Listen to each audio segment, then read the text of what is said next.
Mitos y leyendas de Chile y América. René Pulidos y Fuentes. Leyendas chilenas.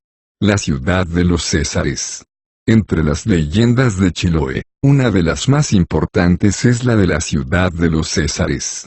No solo ha sido muy difundida en la isla, sino que también ha motivado a hombres provenientes de distintas latitudes a emprender innumerables expediciones con el propósito de encontrarla. Para los isleños, la fabulosa ciudad se halla situada entre los lagos Vietna, por el sur, y Naveguapi, por el norte. Mas los aventureros que lograron llegar hasta sus muros perdieron sus facultades mentales y perecieron, vagando sin descanso por los inhóspitos parajes cordilleranos, por lo que carecemos de testimonios fidedignos sobre su localización efectiva. Sin embargo, se asegura que algunos hombres tuvieron la suerte de trasponer sus murallas, pues de otra manera nada se sabría sobre esta ciudad de ensueño.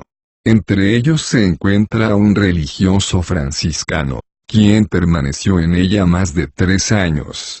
Por sus referencias, se sabe que la ciudad de los Césares es maravillosa y que posee una suntuosidad y una riqueza indescriptibles. Todo en ella es de oro, piedras preciosas y plata, desde los muros que la circundan hasta el pavimento de sus calles, siendo lo más gracioso y sobrecogedor su catedral de 4 torres, cuyas cúpulas de oro lucen incrustaciones de piedras preciosas multicolores que refulgen iluminando cada rincón de la ciudad.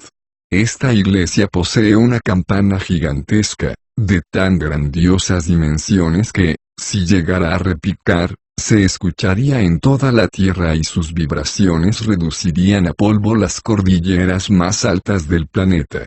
Por esta razón, permanece silenciosa, y así continuará hasta el día del juicio final. Solo entonces tocará vuelo, para que acudan todos los mortales a conocer la ciudad encantada de los Césares.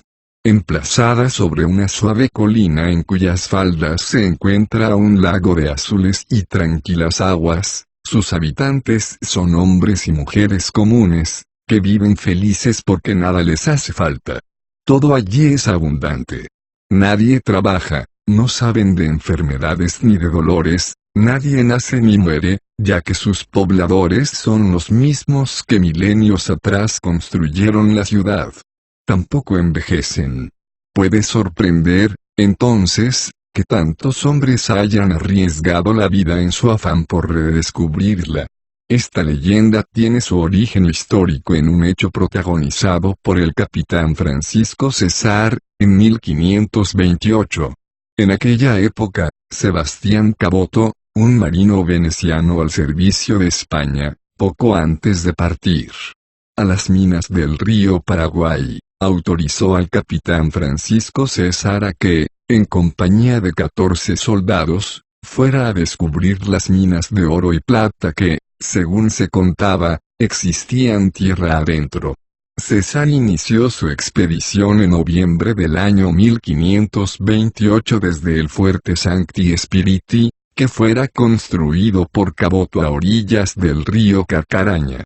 Para cumplir mejor su cometido, dividió a su gente en 3 grupos que tomaron distintas rutas. 2 meses después, en febrero de 1529, César regresó con 7 de sus compañeros cargados de oro y plata, y contando maravillas acerca de las fabulosas riquezas que existían en la comarca que habían visitado. De lo que ellos dijeron, solo se rubrica: hemos visto grandes riquezas de oro y plata, también, piedras preciosas.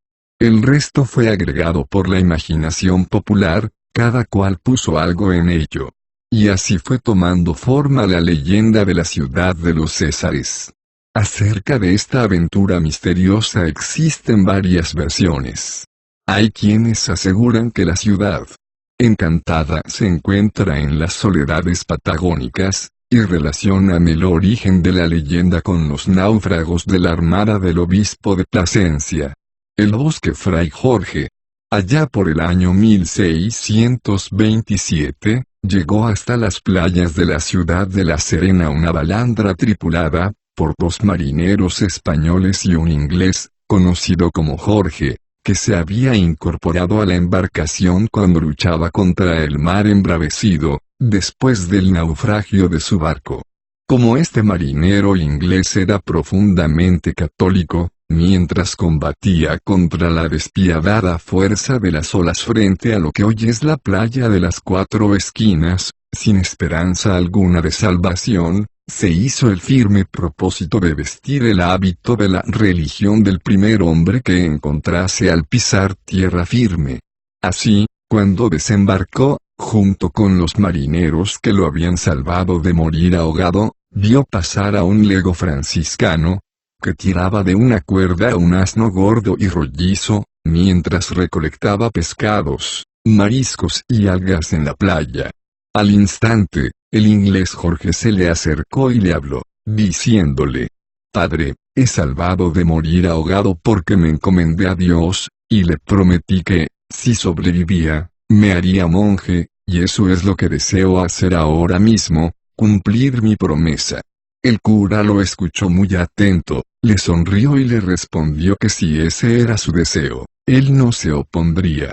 «Hijo mío, los designios de Dios no pueden ser resistidos por el hombre. Ven, súbete a la grupa de mi asno y vamos al convento. Que se cumpla la voluntad del Señor». Así fue como el inglés Jorge llegó, poco después, al monasterio de San Francisco y, tras entrevistarse con el prior, fue aceptado y se unió a la comunidad. Pasó el tiempo. Después de 6 años de vida conventual, todos querían y respetaban al marinero Jorge, pues era un modelo de humildad y mansedumbre.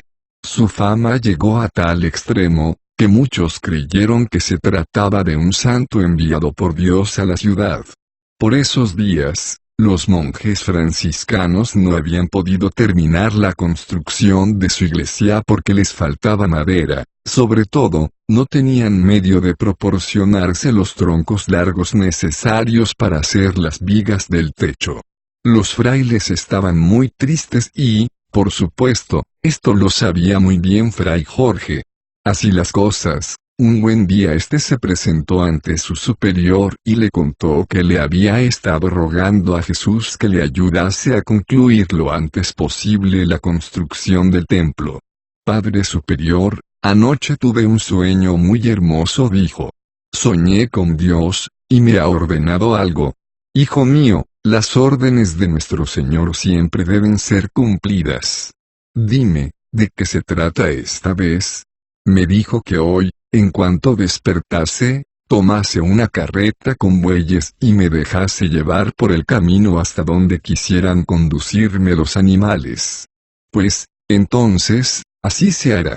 Padre superior, será preciso que autoricéis, que me ausente del convento y que me lleve una carreta de bueyes conmigo. Al día siguiente, muy de madrugada, Fray Jorge salió del convento sin rumbo fijo. Tal como lo había escuchado en su sueño, siguió a los mansos animales, que lo condujeron hasta un bosque frondoso. No mucho tiempo tardó el monje en cargar completamente la carreta con largos troncos. De regreso a la congregación, la población quedó estupefacta ante aquello que les pareció un milagro, y ya no tuvieron dudas de que ese hombre era un santo. Desde entonces, aquel bosque lleva el nombre de Fray Jorge, en memoria del franciscano que cortó las maderas con que se terminó de construir la iglesia de San Francisco en La Serena. Las Tres Pascualas. En Concepción, octava región, aún existe la laguna de las Tres Pascualas. Su nombre evoca el de 3 mujeres que lo llevaban de nacimiento, hecho usual en los pueblos de la zona, cuyas familias acostumbran bautizar a sus niños, honrándolos con el recuerdo de su santo patrono. Se cuenta que las 3 Pascualas fueron 3 lavanderas que, hace ya muchos años, se pasaban el día a orillas de la laguna lavando sus ropas mientras cantaban y esperaban, muy contentas, la llegada del amor a sus vidas. Una mañana en que el sol parecía más brillante y los pájaros trinaban más alegres, se acercó a ellas un hombre que reunía las cualidades soñadas por las tres jovencitas. Era un muchacho joven, risueño y de ojos verdes, como el agua de la laguna. El recién llegado habló a las mujeres por separado y conquistó el corazón de las tres. Cuando éstas se dieron cuenta de que habían sido seducidas por el extraño, comenzó la discordia. Y entonces vinieron los días sin alegría y se olvidó la amistad entre las lavanderas. Ahora se trataban con recelo y sus cantos solo referían historias de traiciones y desventuras. Pasado un tiempo, y sin que se supiera por qué, el seductor desapareció del lugar. Nadie volvió a verlo. Las tres muchachas quedaron sumidas en una profunda tristeza y sus lágrimas cayeron en tal abundancia sobre la laguna, que hicieron subir el nivel de sus aguas. Al paso de soles y lunas, sin embargo, las jóvenes se reconciliaron. Lavando y lavando, llegó el día en que el olvido anidó en sus corazones y se tragó para siempre el recuerdo de aquel mal amor. Hasta aquí una de las versiones de la historia de las tres muchachas enamoradas que unieron su suerte al nombre de la laguna. Mas los penquistas añaden una variación a esta leyenda, exacerbando la misteriosa imagen de las Pascualas. En efecto, se dice que tres jovencitas vestidas de blanco, a quienes nadie conocía, empezaron a acudir cada noche a tejer donde las hilanderas del pueblo. La gente les tomó cariño porque siempre estaban alegres, aunque muchos creían ver en ellas algo de encantamiento, pues ninguna mujer del lugar podía igualársele ni en agilidad ni en precisión al hilar. A este hecho se agregaba que, en cuanto se daban las campanadas de las 11 de la noche, las tres muchachas interrumpían abruptamente su labor, tomaban sus ruecas y usos, y se marchaban. Nadie sabía a dónde se dirigían con tanta prisa, y nadie entendía por qué desaparecían con la misma premura con que habían llegado. Los pobladores, que ignoraban sus verdaderos nombres, solo se referían a ellas como las tres Pascualas, las hermanas del lago, o las blancas hijas del lago, ya que siempre parecían venir desde esa dirección y hacia allá dirigían sus presurosos pasos cuando el reloj daba las 11 en punto. Poco a poco, los jóvenes comenzaron a sentirse muy atraídos por aquellas misteriosas muchachas, hasta el punto de que muchos de ellos habrían hecho cualquier cosa por conseguir su amor. El más enamorado era el hijo de un acaudalado campesino de la comarca. No se cansaba de admirar la irresistible belleza de las lavanderas ni de escuchar sus melodiosas voces. Y cuando por las noches las veía alejarse tan deprisa y tan temprano, su corazón quedaba apesadumbrado. Cierto día de festejos, al joven se le ocurrió atrasar en una hora el reloj del pueblo. Esa noche era tanta la alegría que había en aquel lugar, que nadie se dio cuenta de que el tiempo pasaba con más lentitud que de costumbre. Así, cuando el reloj dio 11 campanadas, siendo en realidad la medianoche, las tres hermanas, como siempre, recogieron sus implementos y se marcharon. A la mañana siguiente, algunos pescadores que pasaban por las orillas del lago escucharon unos lastimeros gemidos bajo la superficie del agua y, horrorizados, vieron aparecer ante sus ojos tres enormes manchas de sangre. Aquella misma mañana, el enamorado hijo del rico campesino se enfermó de un misterioso mal que, poco después, le arrebató la vida. Desde aquel desgraciado incidente, las tres hermanas no regresaron nunca más a tejer con las hilanderas de Concepción. Sus alegres cantos, su dulzura y sus gracias jamás volvieron a deleitar a los esforzados lugareños. Se cuenta, sin embargo, que en las noches de luna llena aparecen las siluetas de las tres muchachas en el centro del lago, cantando, riendo y agitando sus hermosas cabelleras al compás del viento. ¿Qué fue lo que realmente sucedió? porque las 3 hermosas doncellas desaparecieron para siempre. Nadie lo sabe en verdad. Desaparecieron para siempre las 3 Pascualas, pero los ancianos aseguran que ellas no han muerto. Dicen que viven en un palacio encantado en el fondo de la laguna, y que permanecen allí para no volver a sufrir, nunca más, una decepción amorosa. El sapo y la rana. Una tribu araucana del extremo sur de Chile, hace muchísimos años, tenía por jefe a un valiente y apuesto guerrero de nombre Paikaví. Sus súbditos lo querían y respetaban tanto por su arrojo y valentía, como por sus preciadas cualidades humanas. Y no solo en su pueblo era estimado, también en las aldeas vecinas. En uno de esos pueblos gobernaba un cacique que tenía una hija tan hermosa como hermoso era su nombre, Oyagua. Paikaví estaba muy enamorado de ella y aspiraba a convertirse en su esposo. Como ambos tenían edad para comprometerse, un día el joven guerrero envió a sus emisarios ante el padre de su amada, obsequiándole en ese acto gran cantidad de presentes, al tiempo que le anunciaba la fecha en que lo visitaría. Cuando llegó el momento del encuentro, los vecinos del pueblo vestían sus mejores galas. Paikaví se postró ante el cacique, le presentó sus respetos y, sin tardanza, pidió la mano de la bella Oyagua. Con mucho agrado, y tras elogiar a su hija, el cacique llamó a la muchacha para preguntarle cuál era su voluntad. Ella dio su consentimiento y enseguida se fijó la fecha de la boda para 5 lunas después. Hasta ahí, todo parecía desarrollarse sin contratiempos. Pero entre los araucanos, como en la mayoría de los pueblos de nuestra tierra, existen algunos sucesos que son interpretados como malos augurios. Esto fue lo que inquietó, por esos días, el espíritu de aquellas buenas gentes. Lo primero ocurrió cuando los emisarios de Paikaví visitaron al anciano cacique y lo encontraron dormido, hecho que consideraron una señal evidente de mala suerte. Poco después, en la presentación de los jóvenes, cuando la machi de la tribu quemaba hierbas para consagrar el momento, el humo ascendió en espirales en vez de elevarse en línea recta.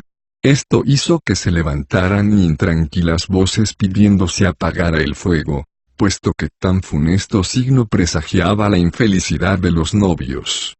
Oyagua, presa de la inquietud, obsequió a su prometido una hermosa piedra verde, símbolo de felicidad, mientras Paikaví, a su vez, rompió su cuchillo golpeándolo fuertemente contra una piedra ritual, a fin de prevenir las desventuras e infortunios que se anunciaban. Para el día de la boda, estos hechos ya se habían olvidado. El pueblo, cantaba, bailaba y reía, demostraba vivamente su felicidad. La novia, primorosamente engalanada y a la diestra de su padre, presidía aquellas festividades en su honor, en tanto el gallardo Paikaví, algo intranquilo, procuraba ocultar su temor gastando bromas y jugueteando con sus hermanos de tribu.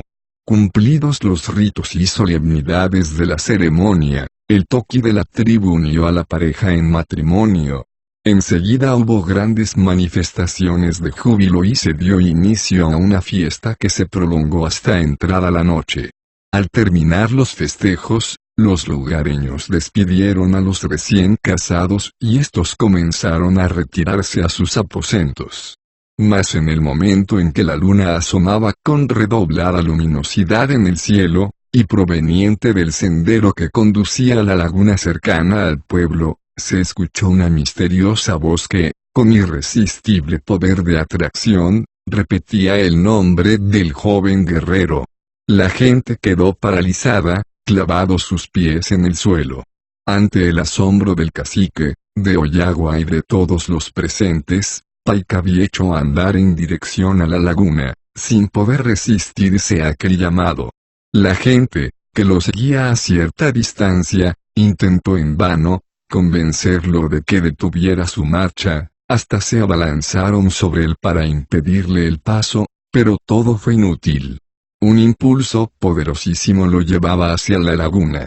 La luna, diosa de las aguas, no aprueba la boda de Paikabí Oyagua, dijeron los indígenas, mientras la veían descender a la laguna e iluminar sus aguas, al tiempo que atraía los pasos del encantado guerrero. Entonces, todos en la aldea, a una voz, invocaron al Dios Supremo del Bien para que conjurara el sortilegio. Y el Dios del Bien los escuchó. En el momento en que Paikabí alcanzaba el borde de la laguna, se detuvo, y los allí presentes pudieron observar que dos fuerzas se disputaban el espíritu del guerrero, una intentaba arrastrarlo hacia las aguas y alejarlo de su joven esposa, y la otra procuraba apartarlo de ellas. Después de unos segundos de tensión, pareció como si Paikabí se liberase de algo, giró sobre las plantas de sus pies y empezó a correr desesperadamente en dirección a Oyagua. El Dios del Bien había triunfado, para regocijo de todos. Pero muy poco les duraría la felicidad. Entrada esa noche, cuando aquellas gentes, cansadas ya de tanto clamar, cantar y bailar, se entregaron al sueño después de festejar el triunfo del Dios del Bien, se produjo un nuevo suceso extraño. Las aguas de la laguna comenzaron a subir poco a poco hasta rebasar su lecho y llegar a las mismas lindes del poblado. Allí se formó un arroyuelo del cual se desprendió un hilo de agua que penetró en la choza donde, profundamente dormidos, reposaban los jóvenes esposos. El agua mojó los pies de Paikabí y, enseguida, retornó a la laguna, que lentamente volvió a aquietarse. Fue como si nada hubiera sucedido. A la mañana siguiente, la joven doncella despertó sobresaltada al no encontrar a su amado en el lecho. Paikabí, esposo mío, gritó Oyagua, una y otra vez. A todos preguntó por él, pero nadie lo había visto. Entonces oyó una voz que parecía venir de muy lejos. Era la de Paikabí, diciendo que se había marchado y que no regresaría nunca más junto a ella. Consternada, Oyagua miró a su alrededor, tratando de identificar el lugar de donde venía aquella voz. Instintivamente, empezó a seguir la huella dejada la noche anterior por el hilillo de agua y, con estupor, descubrió que, a medida que se acercaba a la laguna, más nítida podía escuchar la voz de Paikabí. Anhelante, apresuró el paso hasta que alcanzó las orillas húmedas de la laguna.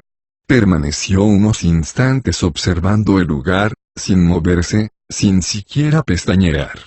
De pronto, emergió del agua un animalito horrible y desconocido, pequeño, de color verdoso y ojos también verdes, que se le acercó a brincos y le clavó su triste mirada. La turbada muchacha escuchó la voz de su amado saliendo de aquella criatura, que se despedía una vez más de ella.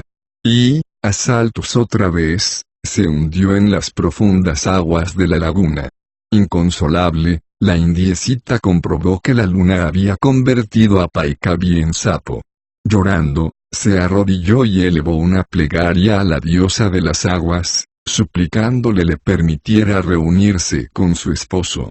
La luna, conmovida por el amor sincero de Oyagua, accedió a sus deseos y, como por encanto, la transformó en otro animalito, parecido al sapo, pero un poco más agraciado. De un gran brinco desde la orilla, se sumergió en la líquida y pantanosa superficie en busca de su compañero. Cuenta la leyenda que así fue como nacieron el sapo y la rana, y que cuando ambos salen de las aguas a croar por las noches, es porque han visto la luna reflejada en la superficie líquida, a la que agradecen por haberlos unido para siempre en los cuerpos de esos animalitos brincadores. El diablo del Cerro Glutren. Peumo es una pequeña localidad encajonada al interior de la sexta región, y lo cierto es que se trata de un pueblo rico en tradiciones, algunas un tanto novelescas, otras, más o menos pícaras, pródigas en galanterías y terrores. En el pasado, estas historias solían contarse en voz baja, con un aire de misterio y secreta complicidad. Según la tradición popular, el diablo llegaba de vez en cuando a hacer algunas de sus bellaquerías hasta el hermoso cerro Gulutren, primero de una cadena de suaves colinas situadas al norte de Peumo. En ocasiones así, y para cumplir sus malévolos propósitos, tomaba la apariencia de un criollo. Durante algún tiempo, vestido como un oaso endomingado, el diablo se presentaba sobre un hermoso caballo negro, con el que competía en los rodeos, bailaba cueca con las despreocupadas mozas del pueblo, y hasta payaba como el mejor, acompañado de una guitarra. Los únicos lugares donde nunca se le vio fueron los velorios de angelitos y las iglesias. Claro, no le gustaban ni los campanarios ni las cruces. Señalada era, entre sus aficiones, el juego de la rayuela, y cuando bajaba del cerro a practicar este deporte, se le reconocía de inmediato porque extendía sobre la cancha una gruesa lienza de varios metros de largo. En los primeros tiempos, siempre resultaba vencedor. Pero una vez que se despertó la sospecha acerca de sus artes mágicas, cuando llegaba el turno de que lanzara los tejos, los campesinos del lugar hacían cruces con los dedos para evitar que el extraño forastero diera en la quemada. Molesto por la maña de los guasos, el diablo decidió jugar solo, y así lo hizo por algún tiempo, hasta no encontrar nuevas diversiones. Lo cierto es que el curita López estaba siempre en guardia frente a este hombre tan singular, que a diario incitaba a la gente a entrar en las tabernas, dejándole vacía la iglesia. Además, apenas aparecía, los animales corrían a esconderse entre los bosques, lo que perjudicaba el trabajo y dificultaba el traslado de los pobladores. Llegó un momento en que el cura López estimó que la cosa se estaba poniendo gris oscura y se inquietó. La gente había comenzado a perder sus buenos hábitos y a holgazanear. Y como si fuera poco, más de una vez escuchó cantar a las monjitas, en pleno claustro, unas cuecas de versos bastante subidos de tono, aunque, desde luego, no eran ellas las que cantaban realmente, sino el maligno a través de sus candorosos labios. Pero este llegó al extremo de su bribonería el día en que decidió esconder a las religiosas. El cura López no las encontró en la iglesia, las buscó por todas partes, y grande fue su sorpresa cuando las vio, felices de la vida, encaramadas sobre el techo del templo. ¡Santo Dios! ¿Qué hacen ustedes ahí?, exclamó. No sabemos cómo llegamos hasta aquí, padre López le respondió, azorada, una de ellas. Lo único que recordamos es que de pronto sentimos mucho calor y nos vimos arrastradas por una brisa que nos levantó hasta acá. Tras hacerlas descender, sirviéndose de una escalera, el sacerdote se convenció de que aquel suceso tan inexplicable solo podía ser obra del garrudo, como él apodaba al diablo. Encerró a las monjitas bajo 7 llaves en las celdas del convento y, después de hacer las oraciones, comenzó a pensar en la forma de librarse de aquel indeseable. Todo pareció volver a la normalidad, hasta que un día, a pesar de las 7 llaves que protegían a las religiosas, éstas amanecieron en la cima del cerro Gulutren. El cura estaba desolado. Cuenta la leyenda que desde el cerro se escuchaban espeluznantes carcajadas, que estremecían a los pobladores. Así las cosas, el cura López reunió a todos los campesinos de la zona y los invitó a que lo ayudasen a deshacerse del garrudo. Hermanos, dijo, entre todos tendremos que hacer algo. Esto no puede seguir así. ¿Y cómo podemos ayudar nosotros, padre? Se me ha ocurrido una idea, dijo el cura, organizaremos una colecta y, con el dinero que juntemos, vamos a levantar una enorme cruz de madera en la cima del cerro Gulutren. Así espantaremos a Garrudo, para que se vaya y nos deje en paz. Eso vamos a hacer, padre. Gritaron todos a coro. Además agregó, cada uno de los que suban al cerro el día que coloquemos la primera piedra, deberá llevar un ladrillo para construir el cimiento. Así fue como sobre una peana de 12 metros de altura, se levantó una gran cruz de madera de roble, y todo anduvo muy bien durante algún tiempo. Pero un día cualquiera, la cruz de madera apareció cortada en dos, el diablo había regresado. A esta desgracia se sumó la misteriosa desaparición del cura López. Había muerto. Se había marchado del pueblo. Lo cierto es que, de la noche a la mañana, no hubo rastros del sacerdote, lo que dejó el camino libre para que los lugareños de Peomo cayeran nuevamente en ese ritmo de vida despreocupado y pecaminoso, con el demonio haciéndolas de Kiko y Caco. A los pocos meses, sin embargo, llegó otro religioso a la comarca. Se trataba de Eliseo Fernández, hombre enérgico que, una vez enterado de lo que sucedía, optó por lo más simple, levantar una nueva cruz, pero esta vez de hierro, es decir, a prueba de serrucho, y de diablos. Entonces sí que el malo desapareció para siempre del pueblo, aunque los lugareños aseguran que aún anda suelto por los campos. ¿Y acaso esté escondido en las cercanías y siga urdiendo sus siniestras barrabasadas? Licandrey.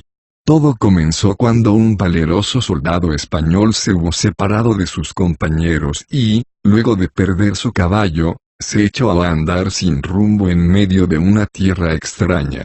Al llegar a un pequeño promontorio, divisó las aguas de un lago al que sabía los indios llamaban Calafquén. Estaba ya muy cerca cuando notó que algo se movía en él y que alguien entonaba una canción en una lengua que él desconocía. Observando más atentamente, descubrió a una joven indígena de extremada belleza que secaba sus cabellos al sol. Se acercó hasta donde estaba, pero como no quería atemorizar a la jovencita, comenzó a tararear la misma canción que ella cantaba. La muchacha lo vio, y se quedó expectante. Durante largo rato ambos solo se miraron en silencio, hasta que él sonrió y ella le devolvió la sonrisa. Cantando y riendo, se hicieron amigos. Se presentaron. La joven india extendió su mano hacia el soldado y le dijo, Aliumanche, hombre blanco, y después, señalándose a sí misma, exclamó, Licandrey, flor de la piedra mágica. Fue así como Aliumanche, el soldado español, y Licandrey, la muchacha indígena, se conocieron y comenzaron a amarse. Y fue tanto el amor que creció entre ambos, que decidieron permanecer en los bosques de Arauco. El cacique Kurilev, padre de Licandrey, era un jefe poderoso y muy temido en la zona. Después de varios días de ausencia, añoraba el regreso de su adorada hija. Temía que los espíritus malignos la hubiesen arrebatado o que hubiese muerto en las aguas del lago o en el torrente de algún río, pero lo cierto es que en el fondo de su ser sabía que ella estaba viva, y esperaba su regreso. Un día, un guerrero de la tribu habló al viejo cacique. «Sé dónde está tu hija». Le dijo, «La he visto». «¿Dónde?», preguntó, ansioso, Kurilev. «Está escondida en lo profundo de un bosque, pero ella no está sola». «Entonces dime con quién está». «La he visto acompañada de un hombre blanco. Ambos se ven muy felices, y parece que se aman, gran cacique». Tras cavilar unos momentos, Kurilev resolvió enviar a sus mejores guerreros a buscarla. Y les ordenó: «Ustedes deberán dar muerte a ese hombre blanco y traer a mi hija de regreso a la tribu». «¿Y si Licandrey se opone?», preguntó, inquieto, un guerrero. El cacique Kurilev no vaciló en responder: «En ese caso, ella también deberá morir». Así fue como, al día siguiente, los guerreros de la tribu salieron en busca de Licandrey. Entretanto, la muchacha y Aliumanche vivían sin sombras la alegría de su amor. Ella, sin embargo, sabía que, ante su ausencia inexplicable, más temprano que tarde saldrían en su busca. «Amado mío», dijo al soldado, «en mi tribu ya deben haber notado mi ausencia, y no pasará mucho tiempo antes que vengan por mí». ¿Y qué haremos entonces?, preguntó él. Tenemos que huir. ¿Y a dónde? Haremos una balsa y nos dirigiremos hacia alguna de las islas que hay en el centro del lago. Pues pongámonos a trabajar de inmediato, dijo él. Nadie pondrá obstáculos a nuestro amor. Construyeron una balsa de troncos y huyeron al interior del lago. Llegaron a una isla y allí los amantes se sintieron seguros. Pero no podían protegerse del frío, pues temían que, al hacer fuego, el humo delatara su presencia. Sopló el viento del norte, que trajo las lluvias, muchos días de lluvia, y luego, un frío mucho más intenso. Los amantes, creyendo que los perseguidores habían renunciado a su búsqueda, decidieron prender fuego, ya que de lo contrario perecerían congelados. Así lo hicieron, y una leve columna de humo se levantó hacia el cielo desde la islita del centro del lago. No imaginaban que los guerreros enviados por Kurilev seguían afanados tras sus pasos, ni que al descubrir el humo y, con él, la proximidad de los amantes, gritarían de alegría, satisfechos de poder cumplir las órdenes del viejo cacique. Pero el viento llevó hasta la isla el eco de la distante algarabía, y Licanrey comprendió que habían sido descubiertos. Los jóvenes amantes se dispusieron a partir nuevamente. Esta vez, con unos viejos troncos que amarraron unos a otros, construyeron una nueva embarcación para poder alcanzar una isla aún más lejana, a un extremo del lago. Pero ni este ni ningún otro refugio de allí en más les resultaría invulnerable, pues a donde quiera se trasladasen, siempre eran descubiertos por los hombres del cacique Kurilev. Sin embargo, y por increíble que parezca, nunca fueron atrapados, se perdieron en el tiempo y la distancia. Jamás se encontraría a los amantes de Calafgen. Hoy en día, a orillas del lago, existe un pueblecito llamado Licanrey. Se dice que, en las tardes de primavera, suele divisarse una columna de humo muy lejana. Todos saben que son Licanrey y su amado soldado español. La laguna del Inca. Mucho antes de la llegada de los españoles a América, los incas que habitaban el Perú extendieron su poderoso imperio hasta Chile, donde alcanzaron las mismas riberas del río Maule, en la séptima región. Celebraban sus ceremonias religiosas en las montañas, y esta es la razón por la cual en los volcanes de casi todo el norte chileno, y también en el Cerro El Plomo, cercano a Santiago, se hayan encontrado varias momias y diversas construcciones rituales o huacas. Los incas, de acuerdo con su tradición, se consideraban hijos del sol, lo que explica que siempre realizaran sus actos religiosos en las grandes alturas. La fiesta nupcial del príncipe inca Yillanqui y la bella princesa Corayé se celebró en una cumbre, a los pies del volcán Aconcagua, el más alto del macizo andino.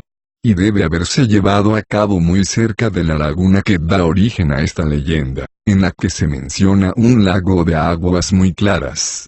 La leyenda también recuerda que la princesa era una hermosísima joven, la más bella de todo el vasto imperio inca, fina y delicada, de ojos profundos, muy dulces, y de un maravilloso color esmeralda. El príncipe la amaba con locura. Una vez finalizado el ceremonial de la boda, la princesa, para cumplir el rito establecido, debía descender lentamente la escarpada y peligrosa ladera, seguida de su séquito. No era, en modo alguno, un descenso fácil, considerando el peso del vestido y los adornos nupciales, además de la recargada trama de joyas con que se había engalanado. El sendero era estrecho, pedregoso y estaba flanqueado por enormes precipicios de roca casi verticales. De pronto, y sin causa aparente, solo en cumplimiento de un trágico destino, la princesa trastabilló, resbaló y cayó al vacío desde un alto risco. Su grito de espanto y el de sus doncellas fue repetido lastimosamente hasta el infinito por el eco de las montañas. y Yi se lanzó en una desesperada carrera, bajando por las gargantas de piedra y tierra en el intento de socorrer a su amada. «Princesa, princesa», gritaba como un enloquecido. Cuando al fin llegó hasta ella, comprendió de inmediato que su esfuerzo había sido vano. Solo pudo estrechar entre sus brazos el cuerpo inerte de la infortunada muchacha. Se dice que, pese a la horrible caída, su hermoso rostro conservaba una dulce y singular serenidad. El príncipe Yi Yanqi no aceptó que se hiciera un entierro común para la princesa. Ordenó que su cuerpo fuera depositado en las aguas de la laguna, ya que, según él, ningún sarcófago hecho por manos humanas sería comparable a esa sepultura. Envuelto en blancos linos, el grácil cuerpo de la muchacha descendió a lo profundo de las aguas, ante la mirada llorosa del séquito nupcial. Fue entonces cuando sucedió el prodigio. Poco a poco, el agua, que reflejaba el intenso azul del cielo, comenzó a cambiar de color y a tomar la tonalidad esmeralda de los hermosos ojos de la difunta Coralie. La leyenda agrega que, día tras día, desde la mañana hasta la noche, el Inca veló a su amada sin dejar de mirar un solo instante las aguas ahora verdes de la laguna, por el resto de su vida, hasta que lo sorprendió la muerte. Desde aquel acontecimiento ya remoto, la laguna es conocida como Laguna del Inca. La leyenda del Copihue. Mucho antes de la llegada de los conquistadores españoles a tierras chilenas, vivía en medio de la selva araucana, entre Maule y Llanquihue, una hermosa y muy joven doncella, que se pasaba largas horas en aquel vergel natural, siempre triste y solitaria. Nada la distraía, nadie era capaz de arrancarle una leve sonrisa de los labios. Su padre, un poderoso cacique de la zona, la colmaba de regalos, collares preciosos, ricos manjares y hermosas mantas multicolores, pero con ellos no conseguía sacarla de su abatimiento. Hasta de los lugares más apartados de la Araucanía acudían continuamente valerosos guerreros a solicitar su mano, pero la hermosa muchacha, después de mirarlos detenidamente con sus maravillosos ojos, movía la cabeza, suspiraba y regresaba sola al espléndido boscaje. Era una esplendorosa noche de luna llena y la joven no podía dormir. Se levantó y salió a caminar y a admirar una vez más aquel paisaje, que le era tan familiar, suspirando más lánguidamente que nunca. De pronto, oyó que otro suspiro le respondía desde una quebrada cercana. Una dulce voz le decía, susurrando, que era una doncella muy hermosa. Ella se acercó y descubrió, escondido entre los matorrales, a un indio joven y apuesto. «No te asustes, soy un hombre de tu tribu», dijo él, «y he llegado hasta ti porque te amo». «¡Qué insolencia! ¿Cómo te atreves a decirme esto y a seguirme a la soledad del bosque?». Junto con hablar tan duramente al atribulado joven, en el colmo de su indignación, la muchacha sacudió con fuerza su cabeza, y sus pendientes, 2 piedras bellísimas, se desprendieron de sus orejas y cayeron sobre la hierba, al borde de la quebrada. Cuando la joven, aún molesta, se marchó, el indio recogió los pendientes y los ocultó entre las raíces de un frondoso canelo. Y pasaron los meses, hasta que llegó la primavera. Un buen día, mientras caminaba por el lugar en que se había encontrado con la amada hija del cacique, el sorprendido joven, vio despuntar sobre la tierra donde antes escondiera los pendientes, unas diminutas hojas verdes en forma de corazón que, poco a poco, se fueron convirtiendo en una vigorosa planta. Llevaba unidas a su tallo 2 florcitas idénticas y de un brillante color carmesí. Era la flor del copihue. Mientras la contemplaba asombrado, escuchó una dulcísima voz que murmuraba a sus oídos. «¿Querrías perdonar las crueles palabras que te dije aquella noche de plenilunio? Desde entonces no he tenido un solo instante de reposo y he llorado y sufrido mucho pensando en ti. Te lo ruego, perdóname, No quiero seguir sufriendo, porque también te amo. Al escuchar aquello, el indio, conmovido, se arrojó delante de la hermosa muchacha, y tiernamente le besó los pies. Entonces ésta, tomándolo de una mano, lo hizo incorporarse y lo condujo hasta su padre, que se hallaba en asamblea. Y, una vez allí, en presencia de todos, la muchacha, sin poder contener su alegría, dijo: «Finalmente soy feliz, padre mío. He encontrado al esposo digno de mí. Bendice, pues, a tus hijos. Te lo ruego. No sabes la dicha que me haces sentir, hija». «Sea, pues», le respondió el cacique. La boda se celebró sin tardanza, con gran pompa y felicidad de todos. Los invitados se contaban por centenares, pues de todas las tribus de Arauco habían llegado los más nobles representantes. La novia llevaba un espléndido vestido de lana pura, collares y brazaletes de plata, y pendientes de piedras preciosas. Nada más bello, sin embargo, que la corona de copihue rojos que adornaba su frente, flor que desde entonces sería el símbolo sagrado de la noble y aguerrida raza araucana. La Pincoya y las sirenas de Chiloé. La Pincoya es, en Chiloé, la diosa que personifica la fertilidad de todas las especies marinas. De ella depende la abundancia o la escasez de los mariscos en las playas y de los peces en los canales del archipiélago. Vive acompañada de su marido, el Pincoy, y ambos frecuentan los parajes solitarios de la costa y el roquerío de cientos de ensenadas misteriosas. Se presenta siempre vestida con un precioso traje de hojas de sargazo. Completa su atavío un cinturón de güiro que, a la luz de la luna, brilla como el oro. Es hermosa, sensual y tan atrayente que hasta los peces se quedan embobados cuando la contemplan. Su abundante cabellera dorada se derrama sobre sus espaldas y, a la blanca luz de los astros, semeja una llovizna de luciérnagas o una cascada de oropel. Cuando los pincoyes salen juntos a la playa, corren por la arena, radiantes de alegría.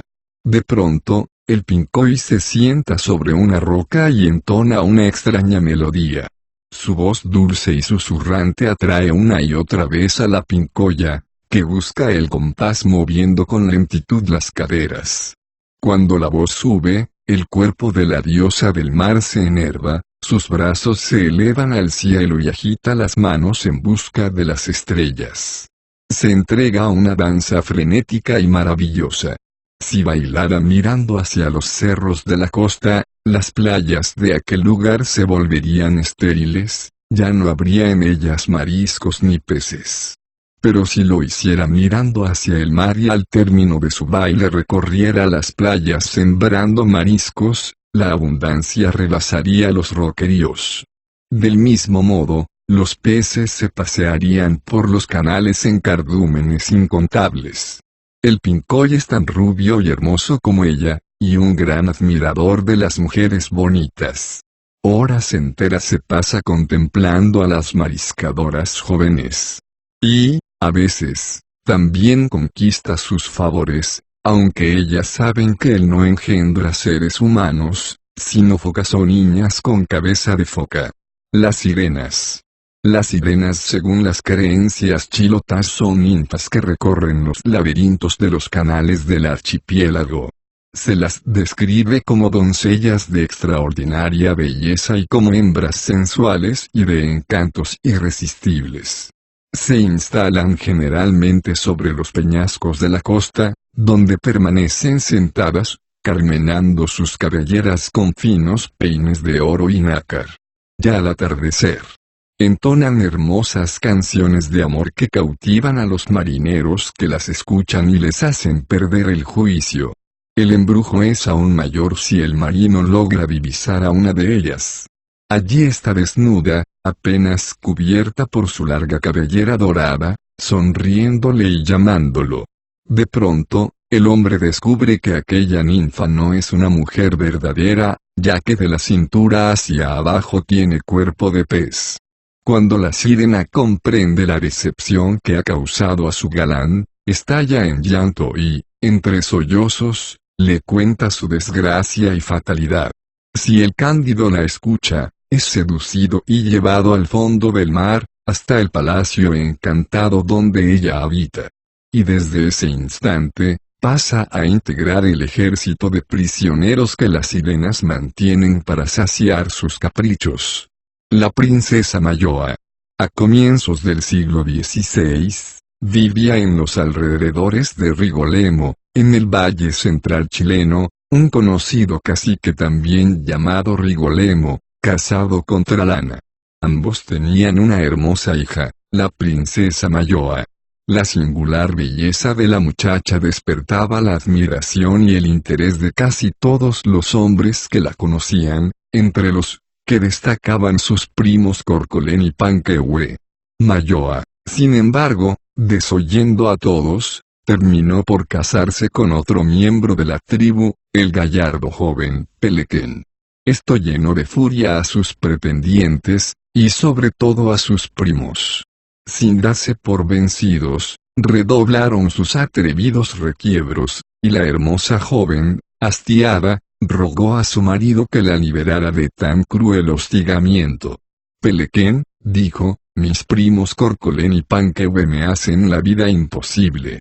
Me asedian y me molestan sin consideraciones. Debes hacer algo. Amada mía, haré lo que sea necesario para librarte de ellos. Les quitaré la vida si fuere preciso. Toma estas flechas envenenadas, esposo mío, y mátalos. Así podré ser realmente feliz. Y Pelequén dio muerte a los primos de Malloa. Entonces, las cosas volvieron a ser como querían, que fueran, solo amor y felicidad. Todo indicaba que, a partir de entonces, la dicha ya no se iría del lado de la bella princesa, pero lo cierto es que pronto volvieron las sombras a su vida, cuando se supo en el poblado que la madre de la muchacha, Tralama, mantenía amores ilícitos con un joven guerrero de nombre Nunco. El rumor se difundió calladamente hasta el día en que los amantes fueron sorprendidos en pleno coloquio amoroso por el cacique Rigolemo.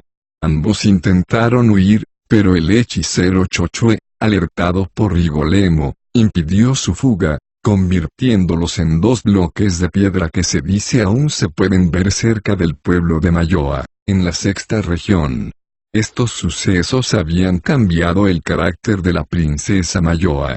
Un día, en un furibundo arrebato de ira, dio muerte a su amado Pelequén, aunque se arrepintió enseguida. Como nada podía hacer, decidió pedir ayuda al hechicero Chochue. Este, luego de abismarse en mudos pensamientos durante un momento, la miró a los ojos y le pidió que lo siguiera. En silencio, condujo a la desdichada joven hasta donde estaban los dos bloques de piedra y allí le dijo: Princesa Malloa, has cometido un horrendo crimen al ultimar a tu esposo, y la verdad es que solo yo puedo ayudarte. Ahora todo depende de ti, puesto que me necesitas, ¿no es así? Sí, necesito tu ayuda. La tendrás, a condición de que aceptes convertirte en mi esposa.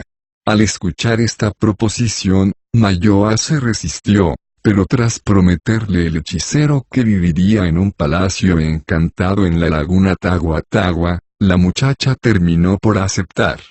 Mas al darse inicio a las celebraciones de la boda, se produjo un suceso que nadie ha podido explicar. Un violento terremoto partió en dos el cerro, sepultando al hechicero y a la princesa en sus entrañas, y enseguida recuperó su conformación original. Casquelsicuanillip. En tiempos muy remotos, muchísimo antes de la aparición del hombre blanco en nuestro continente, vivió en la zona de Tierra del Fuego uno de los hombres monstruo más detestables de que se tenga noticia. Casquels, que así se llamaba, fue la viva imagen de la maldad, sanguinario, vengativo y de una crueldad asombrosa. Era un individuo de figura gigantesca, de cuello grueso y arrugado. Sus piernas eran fornidas como troncos, y sus brazos tan fuertes, que con su onda era capaz de arrojar enormes piedras a grandes distancias. Este malvado gigante acostumbraba a cazar y raptar niños para ponerlos a su servicio. Los hombres de la zona estaban desconsolados, pero por más esfuerzos que hicieran, no conseguían detenerlo. Peor aún, las flechas que le disparaban se partían contra la dura capa de cuero que envolvía su cuerpo descomunal. Parecía invencible. Un día, el gigante se coló en la vivienda del guerrero Quan Yip y, sin más, raptó a sus sobrinos, los hermanos Hassan. Quan Yip, enardecido y lleno de cólera, quiso lanzarse sobre el monstruo y luchar cuerpo a cuerpo con él. Sin embargo, se dio cuenta de que tal empresa fracasaría irremediablemente, sus fuerzas eran demasiado dispares y sus posibilidades de vencer en tales condiciones, casi nulas. El guerrero concluyó que lo más sabio sería buscar un ardid, ya que, en su opinión, Cascais solo podría ser vencido mediante una celada astutamente urdida. Más que la fuerza, era necesaria la inteligencia. Así, Quan Yip dejó crecer su barba y su cabello, cubrió sus espaldas con una vieja y raída capa y luego, cojeando y apoyado en un bastón, se encaminó hasta la cueva de Cascais a mendigar comida bajo la apariencia de un anciano pobre. A la vista del pordiosero, el gigante estalló en carcajadas, se burló de él por su aspecto, y hasta se atrevió a tirarle de las barbas. Y una vez que lo observó y registró minuciosamente, por cierto, con modales muy poco corteses, le indicó con un dedo la parte posterior de la guarida, ordenándole que se sentara a comer algo y a descansar. El gigante, como si nada, continuó destripando el animal que preparaba para cocinar. Quan Yip descubrió a sus sobrinos en el fondo de la cueva. Trabajaban arduamente en un rincón y, merced al disfraz que vestía, en un comienzo no reconocieron a su tío.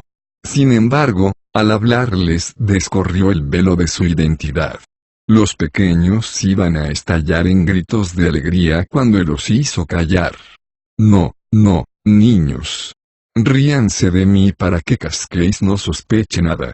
Ríanse, y ríanse. Y Quan Yip les explicó el plan que se había trazado para rescatarlos. Escúchenme con atención, dijo, yo me voy a ir, pero no muy lejos. Permaneceré escondido muy cerca de aquí y, cuando ustedes oigan 3 veces seguidas el grito del Choroi, corran al cerro. Allí estaré esperándolos. Más tarde, Quan Yip se despidió de Cascais, agradeció su hospitalidad y desapareció del lugar. El gigante, por su parte, se dio un gran banquete, se echó en el suelo y se durmió, feliz y contento. A la señal convenida, los hermanitos Hassan salieron de la cueva y corrieron a toda prisa hacia el cerro, de modo que, cuando Cascais despertó, no lo encontró, hecho que desató en él una furia incontenible. Tomó su onda y rastreó en la nieve las huellas de los niños, para saber a dónde se habían dirigido. Cuando encontró el rastro, partió tras ellos. El cerro donde se hallaba la guarida, estaba separado por un ancho río, imposible de vadear. Quan Yip, avesado conocedor del terreno, se había ubicado cerca del puente que había en el lugar, muy bien escondido, y al oír que se acercaban sus sobrinos, salió de allí y los hizo correr y cruzar al otro extremo. Luego se devolvió y cortó las amarras del puente, que oscilaba a gran altura. El gigante, a medio camino sobre él, se precipitó al vacío. Pero logró aferrarse a una gran roca. Pedía socorro a gritos, y entonces apareció Quan Yip, todavía disfrazado. «Ayúdame, pordiosero, ayúdame», clamaba Cascais. «Ten calma, allá voy. Deprisa, que ya no aguanto más. Soy un hombre bueno y no merezco morir así. Tienes que ayudarme, pordiosero». «Lo haré», le aseguró Quan Yip. «Trata de tumbarte sobre la roca, para que pueda tomarte de los pies y sacarte de ahí». «Está bien, pero deprisa, que ya me caigo. Cuando Cascade se extendió sobre la roca, el indio se dejó caer de pie con todas sus fuerzas sobre su espina dorsal, y crack, al gigante lo abandonó la vida. Al verse libres de peligro, los hermanos Hassan salieron de su escondite y al llegar al lugar, dispararon sus ondas a cada uno de los ojos del temible monstruo, cuyo contenido líquido se derramó sobre el río, y comenzó a teñir de manchas verde grisáceas las aguas de tantas lagunas y cauces que hay en Tierra del Fuego. Hasta el día de hoy, el cuerpo de Cascade permanece en la misma posición en que murió. Es la montaña que lleva su nombre, cuya configuración puede dar una clara y precisa imagen de su extraordinario tamaño. No muy lejos del río McLean, la guarida del monstruo todavía es visible en la forma de una enorme quebrada, y los pedregones que se encuentran desparramados en el lugar, se dice que son los huesos de las muchas víctimas que murieron bajo el cautiverio del temido y odiado Cascade. El Caleuche. Antiguamente, para la gente que vivía en Chiloé, la Isla Grande era un continente casi desconocido.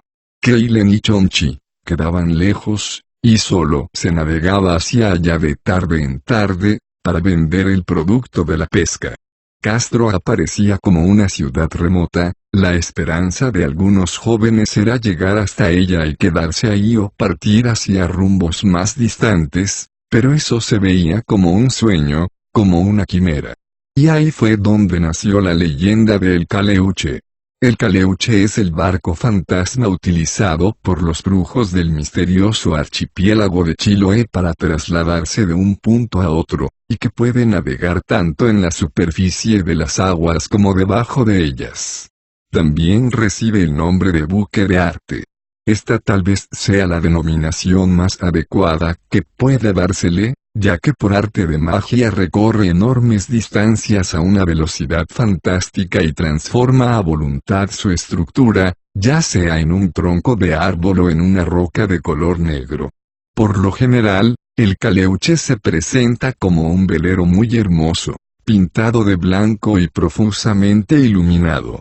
Sobre su cubierta, la tripulación se entretiene bailando al compás de una música enervante y, a la vez, tan maravillosa, que subyuga y atrae con mágico encantamiento. Cuando el Caleuche llega a abandonar su fondeadero, lo hace desapareciendo repentinamente y dejando tras de sí un murmullo misterioso orquestado por ruidos de cadenas y el eco de melodías cautivadoras. Se sabe que la plana mayor de su tripulación está integrada por brujos, y se sabe también que el barco es aprovechado para surtir de mercaderías a los comerciantes con los que ha celebrado convenios. Para proveerse de tripulación, el capitán del Caleuche se vale de las encantadoras melodías de su orquesta, de esta manera subyuga y atrae a los incautos navegantes isleños, a quienes enlaza y mantiene indefinidamente a su servicio. Si, por cualquier causa, alguno de ellos no goza del agrado del capitán, es abandonado en una caleta solitaria.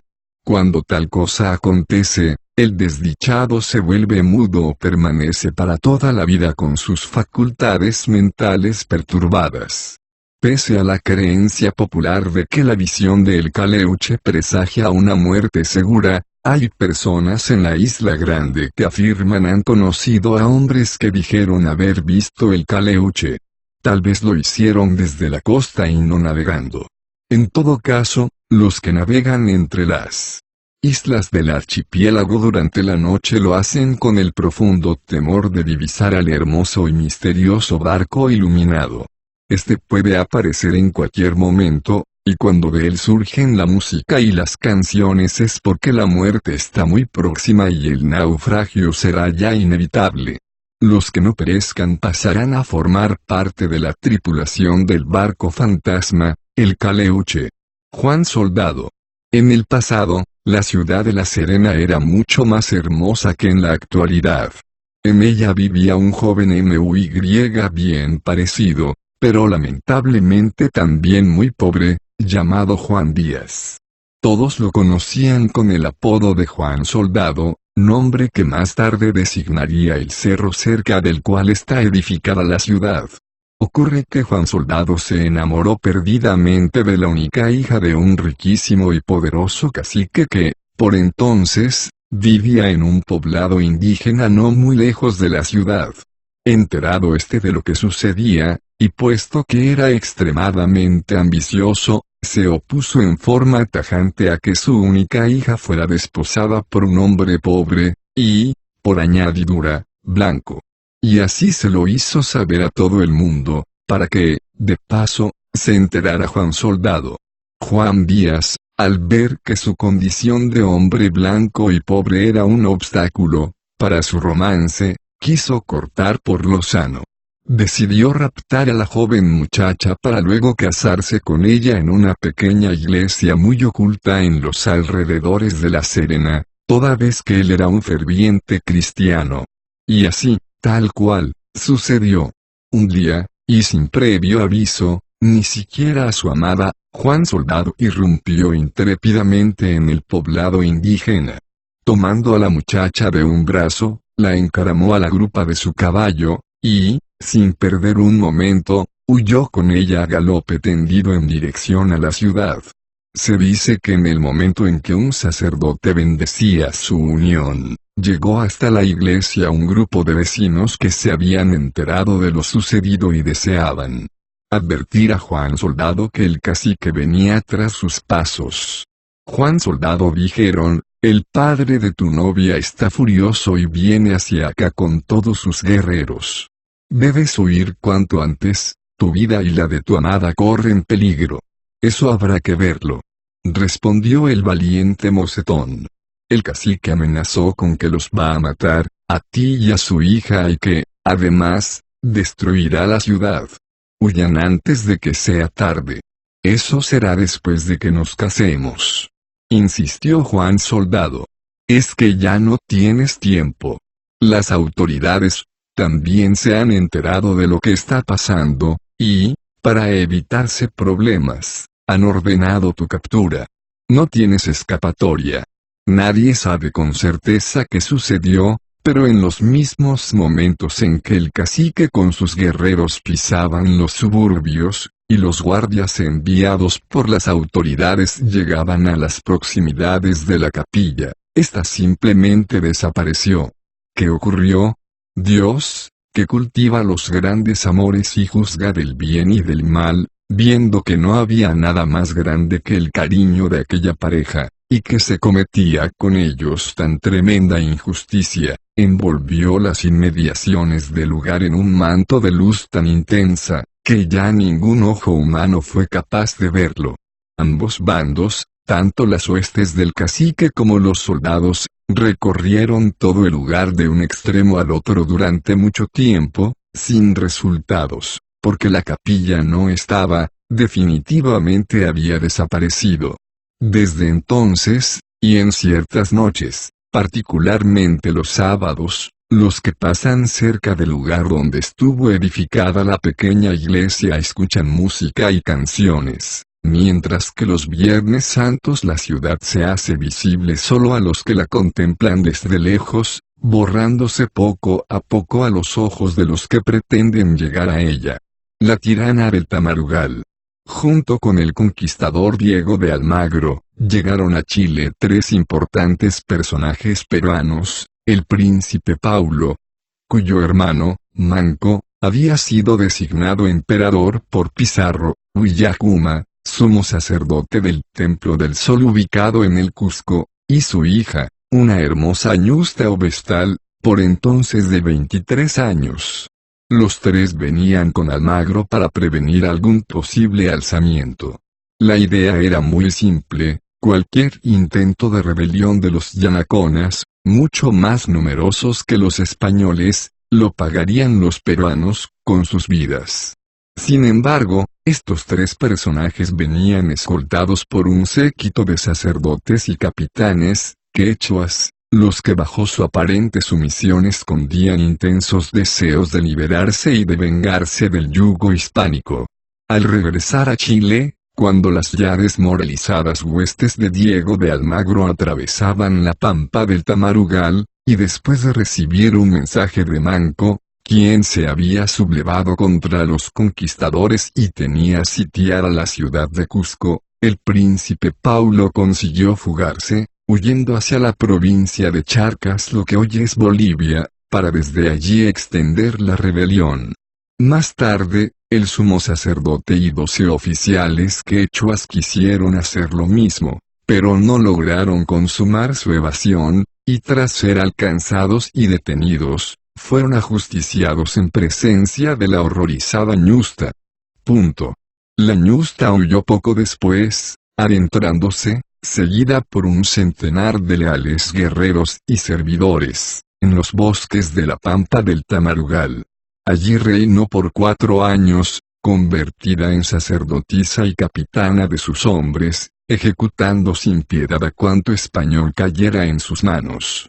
La fama de su belleza y de su crueldad traspasó los límites de sus dominios y también atrajo a numerosos guerreros de otras comarcas, que acudían a ponerse incondicionalmente bajo el mando de quien ya había comenzado a ser conocida como la tirana del Tamarugal.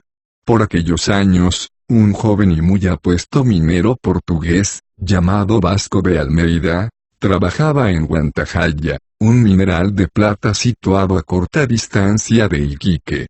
Una noche, Vasco de Almeida soñó con la Virgen del Carmen, quien le señaló la ruta que debía seguir para llegar a la fabulosa Mina del Sol, un legendario yacimiento de plata muy famoso entre los quechuas. Desoyendo a sus compañeros, el alucinado Vasco de Almeida partió solo por la pampa del Tamarugal, y se adentró en los dominios de la tirana, cuyos guerreros lo apresaron y lo llevaron de inmediato ante la princesa. No bien lo vio, la ñusta se prendó perdidamente del gallardo lusitano. Pese a que, de acuerdo con lo establecido por la propia tirana, el prisionero debía morir enseguida, esta ideó un ingenioso ardid para postergar la ejecución. Dijo que la sentencia debería ser confirmada por los astros. El prisionero no podrá ser ejecutado antes del 4º plenilunio, fue el comprensivo veredicto que estos entregaron. De este modo, la ñusta se hizo cargo personalmente de la custodia del detenido, y lo mantuvo en su propia vivienda de piedra. Descuidando a sus huestes y sin preocuparse ya de su lucha contra los españoles y de las prácticas del culto, a partir de ese momento la princesa se dedicó por completo a su joven amante, provocando con ello el profundo resentimiento de sus hombres.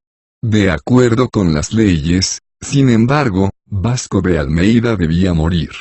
En su afán de salvarle la vida, la ñusta trató de atraerlo a su fe. Pero las cosas ocurrieron al revés, el cautivo le habló de su propia religión, y poco a poco la princesa se fue sintiendo seducida por las consoladoras promesas del cristianismo. La muerte le aseguraba el portugués no conseguiría separarlos, al contrario, los uniría para siempre. Por fin, la ñusta decidió convertirse a la religión de su amado. Un día, en vísperas del fatídico 4º plenilunio, Vasco y la ñusta se dirigieron a un claro del bosque, donde corría un manantial hoy, según la tradición, la plaza del pueblo de la tirana. En ese lugar la princesa sería bautizada por Vasco de Almeida con el nombre de María, para contraer, en ese mismo acto, cristiano matrimonio, con él. Mientras tanto, entre los árboles, los despechados guerreros de la tirana espiaban la imperdonable traición de su señora. De pronto, una lluvia de flechas truncó la ceremonia, derribando a la pareja. Vasco de Almeida falleció casi instantáneamente, no así la ñusta, quien todavía moribunda, pudo hablar a sus vengativos vasallos acerca de la religión por la cual había abandonado la fe de sus antepasados. Y les hizo prometer 2 cosas, que la sepultarían junto a su amado, y que sobre la tumba colocarían la rústica cruz frente a la cual había sido bautizada. Algunos años más tarde, un sacerdote mercedario, Antonio Rondón, halló durante sus andanzas evangelizadoras por la zona de la Pampa del Tamarugal una tosca cruz cristiana en un claro del bosque. Viendo en aquel hallazgo una señal divina, mandó levantar allí un templo. Luego, enterado de la trágica muerte de los dos amantes y de la devoción de Vasco de Almeida por la Virgen del Carmen, el mercedario bautizó el nuevo templo como Iglesia de Nuestra Señora del Carmen de la Tirana. Con el paso del tiempo, ese lugar se fue convirtiendo en el centro de una festividad que perdura hasta nuestros días, y que se celebra todos los años a mediados del mes de julio, llenando de colorido y de fervor el pueblecito de la Tirana, que creció en los alrededores de la iglesia. El hombre pájaro. Isla de Pascua, Tepito Tenoa, el ombligo del mundo, es una lejana posesión chilena en medio del Océano Pacífico. Una vez al año, al comenzar la primavera, entre los meses de agosto y octubre, la población de la isla, los jefes guerreros y los sacerdotes de cada tribu a la cabeza, se reúnen en la cumbre del volcán Rano, Cao, centro ceremonial de Orongo, a celebrar la fiesta del hombre pájaro, Tangata Manu. En ella perpetúan el culto al dios Makemake, la más grande divinidad del lugar, cuya leyenda es la siguiente. Una sacerdotisa se encontraba, un día, en una roca de la bahía de Tongariki, vigilando un cráneo. Inesperadamente, una gran ola se llevó el cráneo mar adentro y ella se lanzó al agua dispuesta a recuperarlo.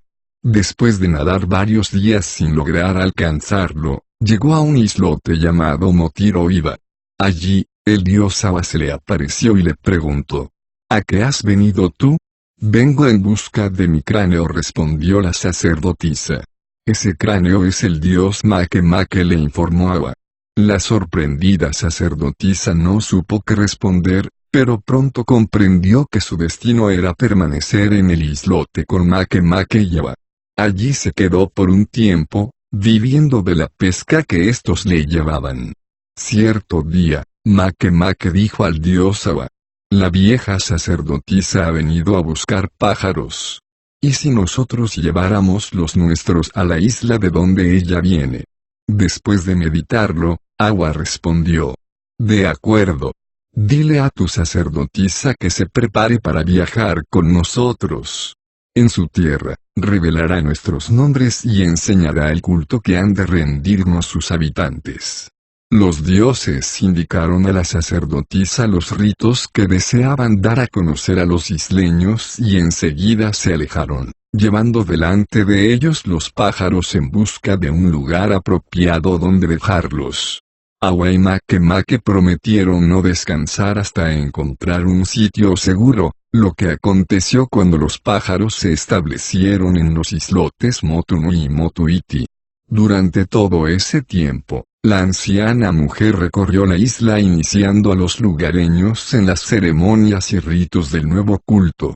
Hasta aquí la primera parte de leyenda, que explica cómo los pájaros llegaron a la isla y por qué anidan en los islotes aledaños. Así también surgió la fiesta del hombre pájaro. En efecto, a partir de ese momento, cambió la vida en Tepito Tenoa. La población se reunía a esperar el retorno de las golondrinas de mar, los manmiara, que vuelven a anidar, todos los años, sobre esos dos islotes. Hoy en día, la espera del primer pájaro está viva en las letras de sus cantos, en las ceremonias y en las danzas locales. En estas ocasiones, los guerreros se pintan la cara con los más bellos colores y reina pacífica convivencia entre las tribus. Estas designan un opu, una suerte de atleta, para que las represente. Desde que los primeros pájaros hacían su aparición, los opu descendían por el acantilado cortado a pique sobre el mar, un murallón de unos 200 metros de altura, y una vez en las aguas recorrían 2 kilómetros a nado en un mar agitado e infestado de tiburones hasta alcanzar el islote Motunui. Algunos se servían de flotadores confeccionados con juncos, la totora silvestre que crece al interior del volcán. Es decir, era, y es todavía, una empresa muy peligrosa, que tiene las características de un drama. En el caso de la desaparición de uno de los atletas, muerto o devorado por los tiburones, este era reemplazado de inmediato por otro. Esos hombres dormían en 2 grutas en el islote Motunui y pasaban sus días en busca del primer huevo puesto. La espera podía durar incluso semanas.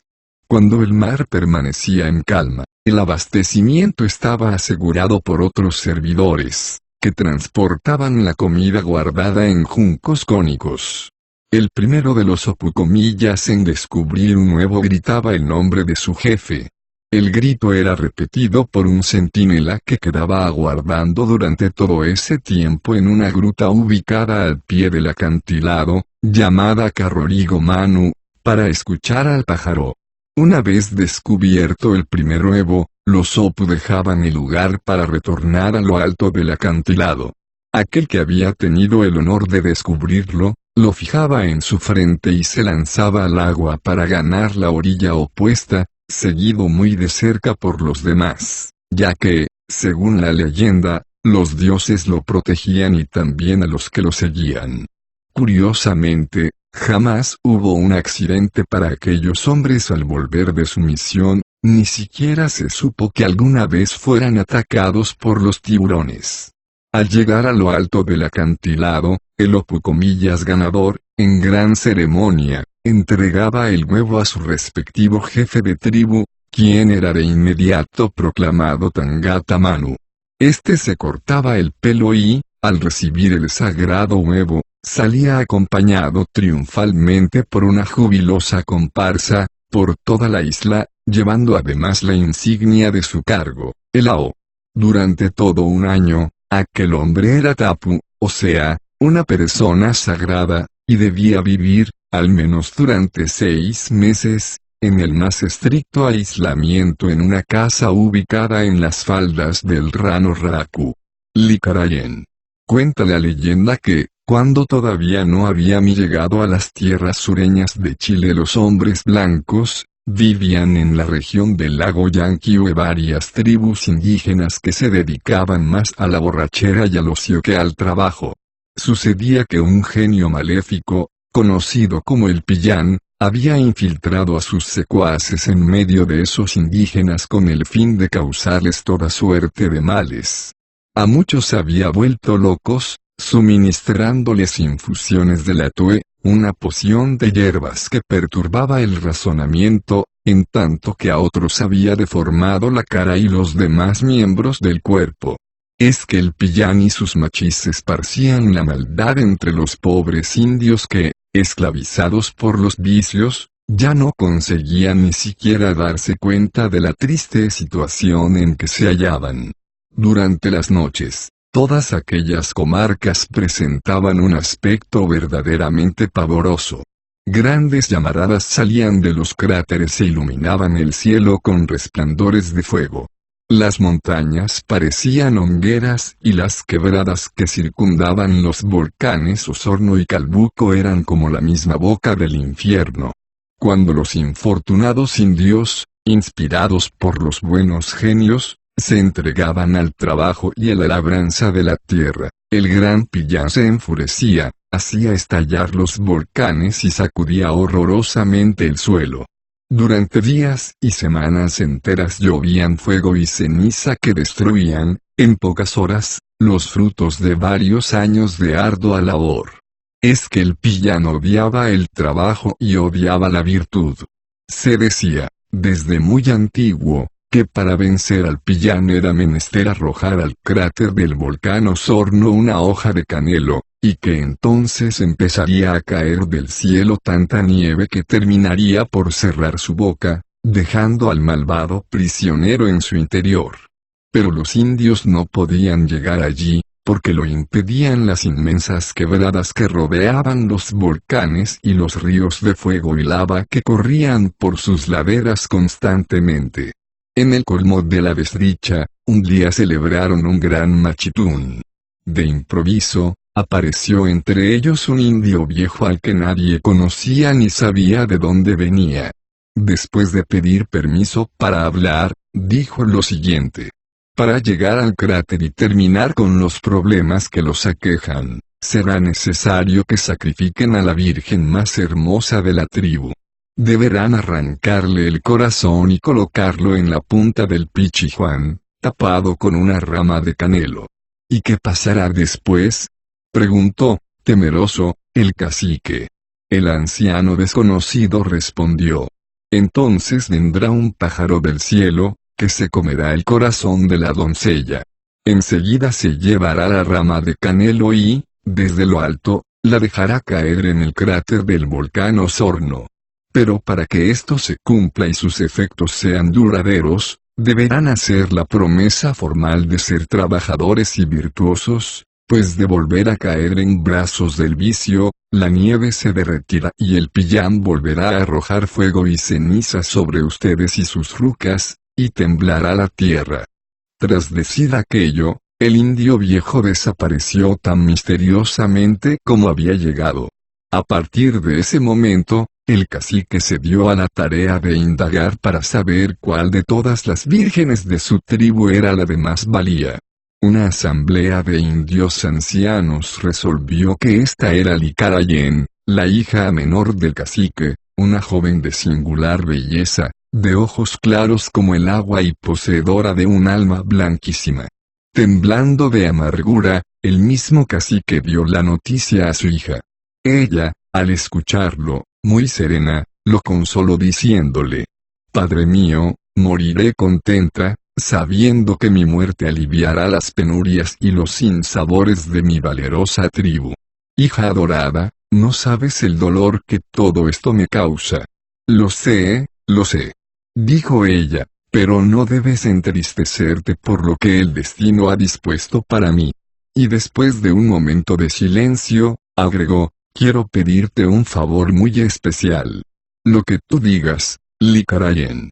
Mi único deseo es que los guerreros no me sacrifiquen ni con sus hachas ni con sus lanzas, sino con perfumes, porque las flores son el único encanto de mi vida. Descuida, hija, así se hará. Por último, padre, deseo que sea el joven Toquiquiltrapique, con quien nos amamos en silencio, el que prepare mi lecho de muerte y me arranque el corazón, como lo han determinado los dioses. Al día siguiente, cuando el sol recién empezaba a asomar su rostro por encima de la cordillera y los pajarillos trinaban su canto matinal, un gran cortejo acompañó a Licarayen hasta el fondo de una quebrada, donde el Toqui ya tenía preparado un lecho con las más perfumadas flores que había encontrado en los prados y bosques de la región. Cuando llegó la doncella, sin queja ni protesta alguna se tendió sobre aquel tálamo florido que habría de transportar su alma a la eternidad. Al tender la tarde su manto gris sobre la llanura y enmudecer el último pajarillo, la Virgen exhaló su postrer suspiro. Se adelantó el Toqui, se arrodilló a su lado y, con mano temblorosa, rasgó el pecho de la Virgen, arrancó el corazón y, siempre en silencio y con paso vacilante, lo depositó en las manos del cacique. Entonces, el Toqui volvió a donde se encontraba el cuerpo de la doncella y, sin proferir una queja, se atravesó el pecho con su lanza para irse con su amada. El más fornido de los mancebos de la tribu fue el encargado de llevar el corazón y la rama de canelo a la cima del cerro Pichijuán. La tribu quedó en el valle, aguardando la realización del milagro. Y sucedió que apareció un enorme cóndor que bajó en raudo vuelo. De un bocado engulló el corazón y, luego de agarrar la rama de canelo con sus patas, se remontó a las alturas, hacia el cráter del volcán Osorno, que en esos momentos arrojaba gigantescas bocanadas de humo. El ave hizo un vuelo en espiral, dando 3 vueltas por la cumbre y, tras una súbita bajada en picada, dejó caer adentro la rama sagrada. En ese mismo momento aparecieron en el cielo negras nubes y empezó a caer sobre los volcanes una lluvia de plumillas de nieve que a los rojos fulgores de las llamas parecía una finísima cascada de oro. Y precipitó nieve durante días, semanas, meses y años enteros. Derretida, corría impetuosa formando torrentes por las faldas del Osorno y del Calbuco y, en loca carrera, se despeñaba por los inmensos barrancos que servían de defensa a la morada del Pillán, hasta que, llenando las profundas hondonadas, las aguas quedaron al nivel de las tierras cultivadas. Así fue como se formaron los lagos Yanquihue, Todos los Santos y Chapo. Cuando los indios volvieron al día siguiente al lugar en que se había consumado el sublime sacrificio de la púdica Virgen y del valeroso Toki enamorado, vieron con asombro que las flores que habían ornado el lecho mortal del Icarayen habían echado raíces y que sus ramas, entrelazándose, formaban el más hermoso palacio que jamás mente humana pudo imaginar. Y vieron también que en las maravillosas salas floridas de aquel palacio vivían felices y contentos la Virgen y el Toki, que se habían inmolado para devolver la esperanza a su tribu. La leyenda refiere que ese palacio de helechos y flores existe en el fondo de la Quebrada del Diablo, cerca de Puerto Varas. Se dice que muchos son los que han bajado a admirar su maravillosa belleza, pero que solo unos cuantos han podido observarlo, porque el palacio solo se hace visible a los ojos de quienes no tienen una sola mancha en su conciencia y saben sentir los íntimos encantos de la naturaleza.